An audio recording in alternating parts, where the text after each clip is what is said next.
आपण पाहत आहात बहुजन इंडिया टोडे। सावरगाव वणी वारुळा रस्ता वाद चिघळला, मुक्काम आंदोलनाचा इशारा। अकोट, प्रतिनिधी गणेश वाकोडे। मुख्यमंत्री ग्रामसडक योजनेअंतर्गत मंजूर झालेल्या सावरगाव ते वणी वारुळा डांबरी रस्त्याचे काम खापरवाडी येथील काही शेतकऱ्यांच्या विरोधामुळे ठप्प पडले आहे।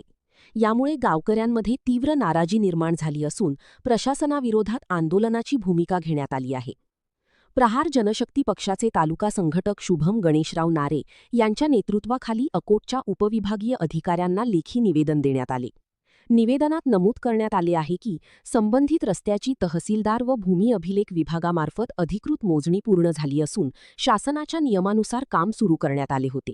मात्र काही शेतकऱ्यांच्या विरोधामुळे काम अचानक बंद पडले। रस्ता बंद झाल्याने शाळकरी विद्यार्थी, दुग्ध व्यावसायिक, शेतकरी आणि दैनंदिन प्रवासी नागरिकांना मोठा त्रास सहन करावा लागत आहे। रस्त्याच्या प्रश्नावरून दररोज वाद होत असल्याने परिसरात तणावाचे वातावरण निर्माण झाले आहे। गावकऱ्यांनी प्रशासनाकडे रस्ता तात्काळ मोकळा करून काम पूर्ण करण्याची मागणी केली आहे।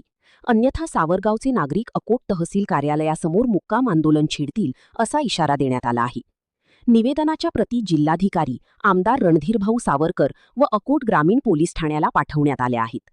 यावेळी शुभम नारे यांच्यासह संजय धांडे, हरिदास नारे, रघुनाथ धुमाळे, मुरलीधर नारे, अनिल नारे, हर्षल नारे, विठ्ठल बैतुले, प्रमोद पडोळे, कुणाल नारे व इतर ग्रामस्थ मोठ्या संख्येने उपस्थित होते। बहुजन इंडिया न्यूज टुडे अकोट तालुका प्रतिनिधी गणेश वाकोडे।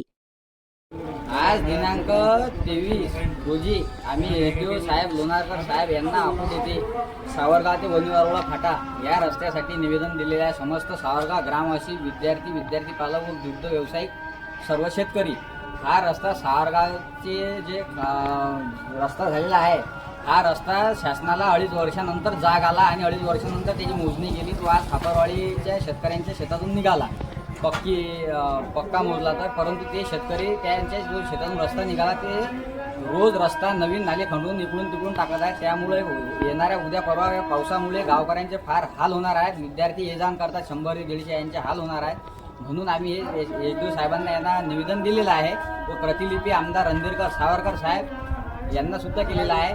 त्यामुळे आज जर 8 ते 10 दिवसात हा मुद्दा मार्गी जर लागला नाही तर आम्ही 8 ते 10 दिवसात तहसील कार्यालयावर मुक्काम आंदोलन करू।